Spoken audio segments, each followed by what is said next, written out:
na naka-assign sa 5th Scout Ranger Company, 2nd Scout Ranger Battalion. Bali, nung pag-report ko sa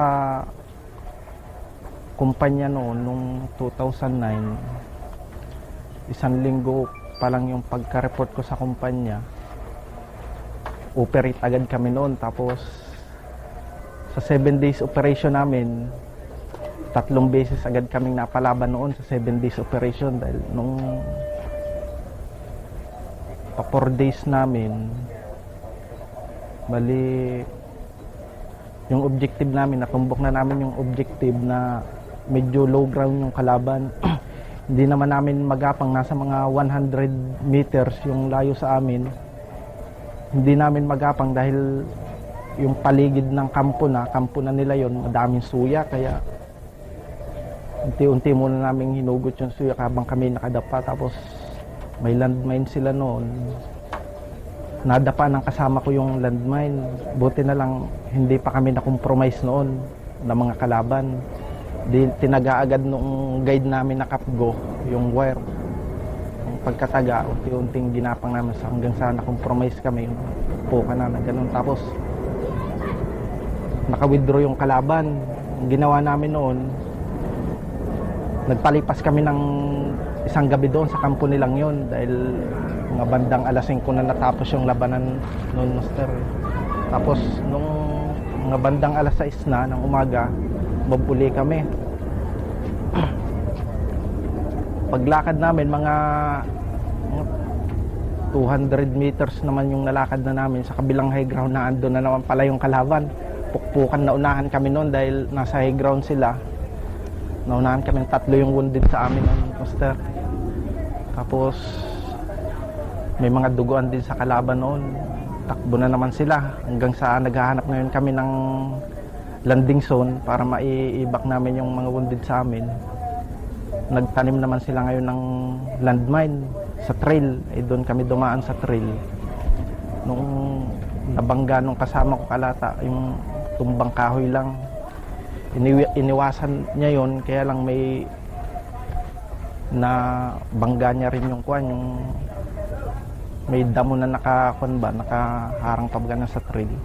Nabangga din niya yung naandun yung switch. Yung pagbangga niya, sakto namang makalampas yung lead scout, yung guide yung natumbok na pagsabog. Kaya pagsabog mga 10 seconds lang, patay agad yung guide namin dahil putol yung pa, tapos wasak yung ganto sa sharp nail. Tapos paano nyo na paano kayo nakaalis doon sa bali, ayun nangyari doon, Master. Noong pagsabog na yon, yung kalaban andun sa siguro mga 100, pa-withdraw din sila. Nung pagkasabog, yung kalaban withdraw agad dahil siguro mga 15 lang yung kalaban doon, mga 15, kaya ayaw nilang makipagsabayan sa amin, withdraw agad sila. Tapos yung patay namin, bali encounter kami ng mga alas 11 yon, alas 11 ng umaga. Kinabukasan pa rin nakuha yung patay sa amin dahil makapal yung pugs. Pero ilan yung strength yun? Kami, kwan lang yun, Master. 18 kami, dalawang team, isang section lang, Master. So, kaya pa hindi sila makikipag-hindi? Oo, Master. 1-1 lang. So, anong ginawa ng section leader ninyo? Bali,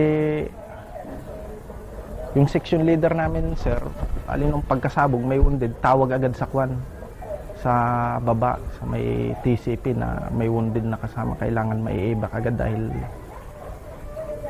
3, 4, balis 5 yung wounded sa amin, sir, yung kwan, lead scout, guide. Yung guide, patay na agad yun, Master. Lead scout, guide, tapos yung team leader. Tapos yung lead scout, guide, team leader. Tapos yung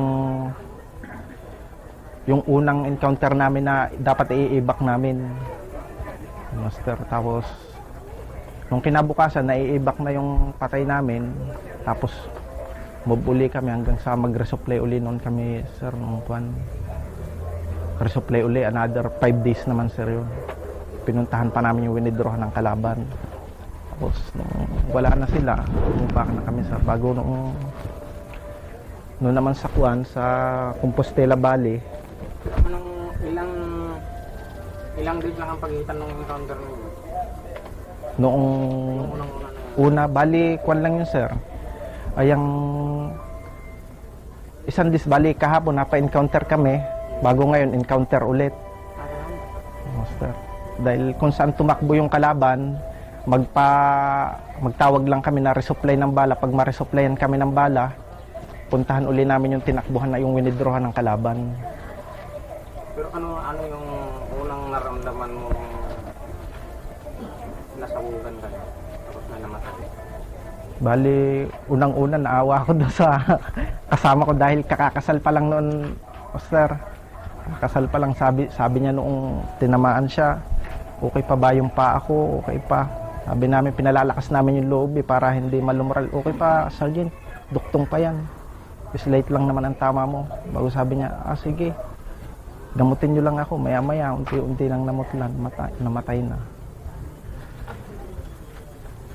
Paano yung mga ibang na-wounded? Yung mga na-wounded, mga andon, ni-assist din namin, sir, na kuwan. Pinurse aid din namin hanggang sa nung kinabukasan na nga dahil makapalang ulap, hindi naman kami makapaglakad noon, kulang na yung bala namin. Anong first aid na in-apply ninyo? Yung kuwan, unang-una, tourniquet muna namin, Master. Tapos, linisin yung kuwan nila, yung may tama. Tapos, nung huminto na yung dugo, lagyan namin ng dextrose. Master. Marunong pala kayo mag-ano ng dextrose? Marunong, Master, dahil sa training pa lang namin, sa regular, pinapamiliarize na namin yung pagkukuan, pag-i-inject ng mga dextrose, kung paano gamutin yung kasamahan namin na na-wounded. Ipapamiliarize namin yun, Master. Gaano kahalaga na sa bawat sundalo magkaroon ng kaalaman? Napakahalaga noon, Master, dahil sa amin nakasalalay yung buhay ng kasamahan namin na natamaan, na na-wounded. Kaya dapat talaga, sa training talaga, yun talaga ang isang itinuturo ng mga instructor sa Ranger School, yung paggamot sa kasamahan na natamaan dahil yung buhay ng kasamahan namin sa amin din nakasalalay. Kaya sa regular course ng Ranger, hindi ka naman makagraduate doon kung hindi ka talaga makuha sa mga first aid na ganyan dahil napakahalaga yun. So, bawat sa isang team, ilan medical